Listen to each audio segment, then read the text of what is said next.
ये जनरल आसिम मुनीर जो हैं, इन्हें और ज़्यादा वीक करना पड़ेगा, इन्हें कमज़ोर करना पड़ेगा। इमरान खान अडयाला में मौजूद अपने एक बहुत करीबी रफ़ीक, बहुत करीबी साथी, उनके कान में सरगोशी करते हैं। इस सरगोशी से पहले क्या डिस्कशन हो रहा था कि बात इस सरगोशी तक पहुंची, ये मैं आपसे बाद में डिस्कस करता हूं। जो सुपरस्टार उनके साथ बैठे हैं पाकिस्तान तहरीक इंसाफ के, ये प्रो एस्टेब्लिशमेंट नहीं है, ये एंटी एस्टेब्लिशमेंट भी नहीं है। तहरीक इंसाफ के उस हस्ती का नाम है ये जो बहुत बैलेंस्ड और बड़ा तवाज़ुन रखती है, जो नपतुला मुस्कुराती है, जो जिसके लहजे में एग्रेशन दूर दूर तक आपको दिखाई नहीं देता। वो पाकिस्तान के बेहतरीन सुपरस्टार्स में इनका शुमार होता है। और तहरीक इंसाफ के इतने क्लोज, इतने करीब इस शख्सियत ने मुझे बताया। उन्होंने कहा कि मैं चाहता तो इमरान खान को कायल कर लेता कि इल्हाक पीपल्स पार्टी के साथ करें। ये तहरीक इंसाफ की बहुत मजबूत धड़े की शख्सियत है और इमरान खान का बहुत ज़्यादा एतमाद है इन पर। उन्होंने कहा कि मैं चाहता था कि पीपल्स पार्टी और तहरीक इंसाफ मिल के आगे बढ़ते, और इसकी वजह उन्होंने बताई, मिल के आगे बढ़ने की वजह भी बताई।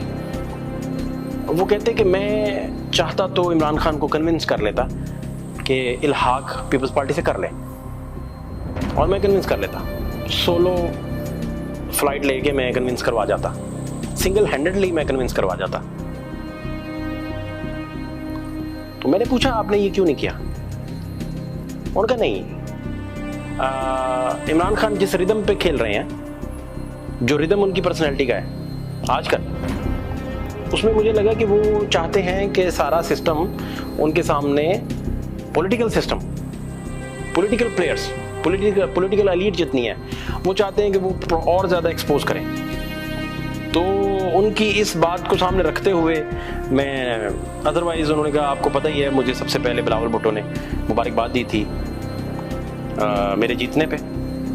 मैं जीता हूँ तो बिलावल साहब की मुबारक भी आई, तो मेरा पीपल्स पार्टी के साथ डोर खुल सकता था, बड़े आराम से खुल सकता था। पीपल्स पार्टी में मैं बहुत काबिल कबूल हूँ, मेरी बात की से है, मुझे वो मानते हैं, मैं जरदारी साहब का एहतराम करता हूँ, इमरान खान का भी एहतराम करता हूँ, मुझे पता है कैसे पॉलिटिकल कार्ड्स को कैसे शफल किया जाता है, अपने यक्के कैसे संभाले जाते हैं, वगैरह वगैरह। और ये जो बात कर रहे हैं, ये ब्रेन है पाकिस्तान तहरीक इंसाफ का, ये ब्रेन कंसिडर होता है। इमरान खान को इन्होंने बहुत जगहों पे, बहुत सारी चीज़ों पे कन्विंस किया है, और वो जो कन्विंस इन्होंने किया है, वो मैं मिसालें देना शुरू कर दूंगा तो ये शख्सियत आइडेंटिफाई हो जाएंगी। और हम ये नहीं चाहते किसी भी लेवल पे, किसी भी स्टेज पे, कि किसी के साथ हमारी बात हुई है तो वो आइडेंटिफाई हो। ये सरगोशी सुनने के बाद तशवीश की एक लहर इनकी आंखों में फैल गई, और ये हैरत से इन्होंने इमरान खान को देखा और ये समझ गए कि इमरान खान का जो मौक़िफ़ था उसमें 1 इंच भी कोई तब्दीली वाक़ई नहीं हुई। और इन्होंने फिर बताना मुझे शुरू किया। इन्होंने कहा असल में जब डील करने भी हम जाते थे, जनरल बाजवा से मीटिंग्स करने जाते थे, तो उसमें भी इमरान खान चाहते ही नहीं थे किसी भी स्टेज पे कि हमारी गुफ्तगू का कोई नतीजा निकले। और उन्होंने मिसालें देना शुरू कर दी, एग्जाम्पल्स देना शुरू कर दी। उन्होंने कहा इमरान हार्ड लाइनर रहते थे, हमें भेज देते थे, हम जाके निगोशिएट करते थे और फिर से कोई ना कोई बयान दे देते थे, और इन्होंने बयानबाजी बंद ना की, किसी स्टेज पे भी ना की। अब सिविल मिलिट्री कॉन्फ्लिक्ट को लेकर वो सारी गुफ्तगू होना शुरू हो गई, कब क्या हुआ, कब कैसे हुआ, वो बातें भी याद आना शुरू हो गई जब इमरान खान खुद बैठ के टीवी पर कह बैठे, कामरान खान शो में, पाकिस्तान का बड़ा मारूफ शो है, उसमें कह बैठे कि जो इस वक्त हमें जनरल बाजवा ही रिक्वायर्ड है। और इस बात को लेकर फिर जनरल बाजवा चाहते थे जनरल अजहर को ऊपर लाया जाए, और पूरी स्टेट चाहती थी कि उसको लाया जाए, और इमरान खान साहब लोगों तक, बाकी लोगों पर तक भी यही कन्वे किया जाता था कि इनकी लॉबिंग करें। जो ये बात मुझे बता रहे थे शख्सियत कि इनको, और फिर आपको याद होगा कि जरदारी साहब भी जब ऐवान वज़ीर आज़म गए तो वो हमने एक बड़े ज़बरदस्त बंदे से पूछा, बड़े स्टार जर्नलिस्ट हैं, उनसे पूछा कि ये जरदारी साहब क्या लेने गए हैं।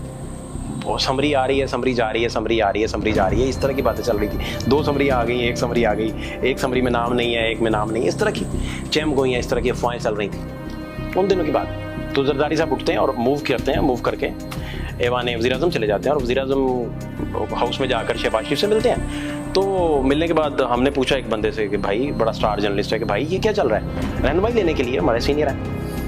तो उन्होंने बताया कि कोई बात नहीं है, प्राइम मिनिस्टर तो मिलने नहीं गए, जरदारी मिलने आए हैं। और फिर हमने मिनिस्टरों से कुछ पूछा, 2 4 5 6, सबका दावा था कि जनरल अज़हर की लॉबिंग के लिए ही जरदारी साहब भी तशरीफ़ लाए हैं। जरदारी साहब बाद में डिनाई करते रहे, बाद में उसको जनरल आमिर का नाम ले लेके कि वो 5वें नंबर पे है, गालिबन 5वां था या 6ठा था। तो एक प्रोग्राम में भी उन्होंने ऑन रिकॉर्ड आके कह दिया कि नहीं, मैं तो उधर गुजरांवाला के जो कोर कमांडर थे उनके बारे में, उन पर शाहिद असलम साहब ने एक बड़ा तगड़ा वीलॉग कर दिया। वो जो बेनामी केसेस बने थे उस पर, उन पर FIA के केसेस थे वगैरह वगैरह, वो सारी अब तारीख का हिस्सा है। ये शख्सियत जो है, इन्होंने मुझे कहा कि यार पार्टी, ये सिविल मिलिट्री कॉन्फ्लिक्ट, इसके अलावा ये बड़ा अहम मैटर है, और खान का एक जगह पे खड़े होना और ये कहना कि ये सारी चीज़ें हैं। मैंने पूछा कि ये क्या तनाजुर था जिसमें ये सरगोशी आपको उन्होंने की, ये क्या तनाजुर, बात क्या हो रही थी? उन्होंने कहा बात ये हो रही थी कि मैंने खान से पूछा कि अब तो फॉर्म 45 का भी मसला 47 की सूरत में निकल गया, हुकूमत भी हमारे हाथ से गई, हम कुछ कर भी नहीं सके। हमारा ख्याल था कि 8 फरवरी को हम आपको बाहर निकलवा लेंगे, मैंडेट आ जाएगा, गवर्नमेंट बन जाएगी, सारा कुछ, तो कुछ भी नहीं कर सके, तो अब क्या करना है? तो उन्होंने मेरे कान में सरगोशी की कि उसको मुखातिब किया और कहा, जेंटलमैन, मेरा ख्याल है कि जनरल आसिम मुनीर को और ज़्यादा वीक करना पड़ेगा।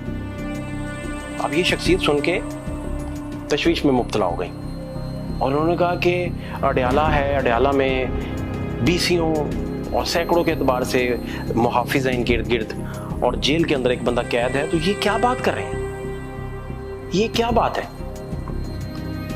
फिर उन्होंने मुझे कहा कि यार ये टेबल टॉक बड़ी ज़रूरी होती है, ये टेबल टॉक आप नहीं करते तो फिर तो आगे दीवार है, और अगर आप अपने लिए सिलेक्ट कर लें कि आगे दीवार है, तो अब ये इस हक में कतन दलाइल नहीं दे रहे थे कि इमरान गलत कह रहे हैं या ठीक कह रहे हैं। वो ये बात नहीं कर रहे थे, वो ये बात भी नहीं कर रहे थे कि इमरान की स्ट्रेटेजी गलत है या सही है। वो जो कायनात में आपका कॉन्फ्लिक्ट की सूरत में कुछ रिवाज जो आपके साथ कैरी होते हैं, उनकी बाबत समझा रहे थे, उनकी बातें कर रहे थे, विजडम की बातें कर रहे थे कुछ। फिर उन्होंने कहा यार ये जो इमरान खान हैं, ये जो चाह रहे हैं, जैसे हुकूमत चला रहे हैं, इनकी कोई नहीं सुन रहा, गवर्नमेंट बाहर से ऑपरेट हो रही है। ये भी मेरे लिए बड़ी तशवीश की बात थी, गवर्नमेंट बाहर से कैसे ऑपरेट हो रही है। मैंने वजह पूछी, उन्होंने कहा यार इन्होंने कुछ लोगों की टिकट अनाउंस किए थे, तो टिकट अनाउंस करने के बाद और इन्होंने कहा मेरा भी टिकट था बीच में, मेरा टिकट भी अनाउंस हुआ तो टिकट कैंसिल कर दिया मेरा।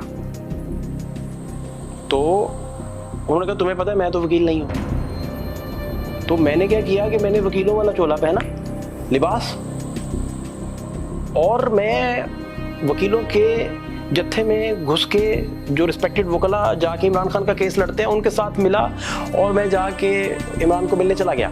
और मैं वकील नहीं हूं, मैं जाली वकील बना और मैं चला गया। कहते वहां आपो आप ही पड़ी हुई थी वो सारे लोग जो मेरे सामने किरदार थे, एक बंदे के अलावा, एक बंदे के अलावा जो अपनी डिसेंसी मेंटेन करके बैठा हुआ था, और वो कुछ नहीं मांग रहा था इमरान खान से, कोई डिमांड नहीं कर रहा था, एक बंदे के अलावा। बाकी सारे उन्होंने कहा कि वो सारे लोग अपनी अपनी टिकट का ववेला, अपना अपना रोना धोना रो रहे थे, और कहते कि मैं ये सोच रहा था कि इमरान तो अब जेल में है, तो जो रिप्लेसमेंट्स हम दे रहे हैं वो रिप्लेसमेंट्स जितनी भी हैं वो लोग, अब पता नहीं, वो कह रहे थे इस काबिल हैं नहीं हैं, क्या सूरत हाल है क्या नहीं। पॉपुलैरिटी होना और बात है, विजडम होना और बात है। पॉपुलैरिटी तो इमरान खान की वजह से ये शख्सियत मुझे बता रहे हैं, और विजडम होना और बात है। बहरहाल ये शख्सियत परेशान थी कि इमरान खान अगर कोई हल नहीं निकालेंगे और वो किसी को वीक करने के लिए या वीक करने के लिए कोई, इससे फिर इन सरगोशियों से पता चला कि ये बाकी सरगोशियों में फिर क्या बातें मैक्सिमम होती होंगी, क्या बातें मैक्सिमम होती होंगी, और आपकी इस लड़ाई में क्या निकलेगा, फिर आउटकम क्या आएगा। फिर मुझे वो सारी बातें याद आ गई। उन्होंने भी याद करवाई कि आप अपॉइंटमेंट को रोकने के लिए चल पड़े, पिंडी पहुंच गए, रास्ते में फायरिंग हो गई। अब वो एक एक बात करते जा रहे थे, क्लू मिलाते जा रहे थे कि यार इन सारी चीज़ों से बचा भी जा सकता था, इस स्टेज पर ले जाने की ज़रूरत नहीं थी चीज़ों को, कि कॉन्फ्लिक्ट इतना बढ़ जाए कि दोनों फरीकैन के पास, दोनों पार्टियों के पास, दोनों रिस्पेक्टेड जो पॉलिटिकल एलीट है, उधर एस्टेब्लिशमेंट है, दोनों के पास कोई ऐसा ग्राउंड होता, कोई ग्रे एरिया कम से कम बचता जिसमें बैठा जा सकता, कॉफ़ी के सेशन हो सकते, जिसने सिगार पीना है वो सिगार पी पाता, जिसने कोई पॉलिटिकल बात करनी है वो कॉफ़ी के सिप पर पॉलिटिकल बात करता, जिसको कॉफ़ी पसंद नहीं वो चाय पी पाता, और जिसको दोनों चीज़ें, तीनों मशरूब नहीं पसंद वो लस्सी पी लेता। लेकिन ऐसा नहीं। फिर उन्होंने कहा कि आरिफ अलवी साहब भी कॉन्फ्लिक्ट को रिजॉल्व ना करवा सके, वो कमज़ोर वाक़े हुए, वो इमरान खान पैगाम देते रहे, वो कुछ कर ना सके।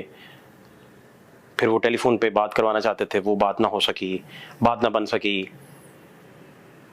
तो बात फिर वहीं खड़ी है जहाँ से चली थी, और इसका फिर आउटकम क्या आता है, इसका नतीजा फिर क्या निकलता है। मीडिया के सामने कह देना कि बेगम को कुछ हुआ, बीबी साहिबा को, और या मुझे कुछ हुआ, तो ये और बात है। सरगोशी की वैल्यू ज़्यादा है। आप जब चीज़ें अनाउंस कर रहे होते हैं, वो हो सकता है आप कई दफ़ा मसालिहत पसंदी से काम ले जाएं, या सरगोशी में आप एक्यूरेट बात करते हैं। अब ये सरगोशी दुरुस्त है या गलत है, मेरा इस पर कोई तबसरा नहीं है। ये होनी चाहिए सरगोशी, नहीं होनी चाहिए, इस पर कोई तबसरा नहीं, लेकिन ये नौबत शायद यहाँ तक नहीं जानी चाहिए थी।